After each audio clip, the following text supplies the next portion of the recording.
Querido Leo, soy Mayra Carolina Guzmán, mamá de Carlos y Diego. Vivimos en Barcelona y nos encanta ir a ver el Barça juntos, aunque extrañamos cosas de nuestra tierra.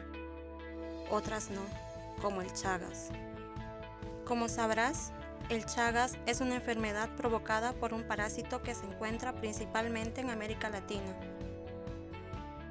Es crónica y en la mayoría de los casos no causa síntomas, pero puede afectar al corazón y al sistema digestivo. Por eso es vital poder acceder al diagnóstico y tratamiento. Yo tengo Chagas, pero mis hijos no. Es muy importante saber que los niños que tienen Chagas tienen enormes posibilidades de curarse si reciben el tratamiento. Y mientras más pequeños, mayor chance. Por eso hay que concienciar a todas las mujeres embarazadas que se hagan las pruebas para saber si tienen la enfermedad de Chagas. Mis hijos me dieron una gran idea y por eso me animé a escribirte. Mamá, ¿por qué no enviamos una pelota para que la firmen todas las personas que luchan contra el Chagas y que al final la firme Messi? Y bueno, funcionó. Durante un año la pelota ha viajado por el mundo y la han firmado todas las asociaciones que combaten el Chagas, desde Brasil a Venezuela, Argentina o Barcelona.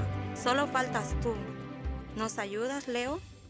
Ter o Chagas não é o fim de tudo, pois saiba que a vida da gente pode ser melhor. A esperança é o motor que move o mundo. Saúde é o mais importante, pode acreditar.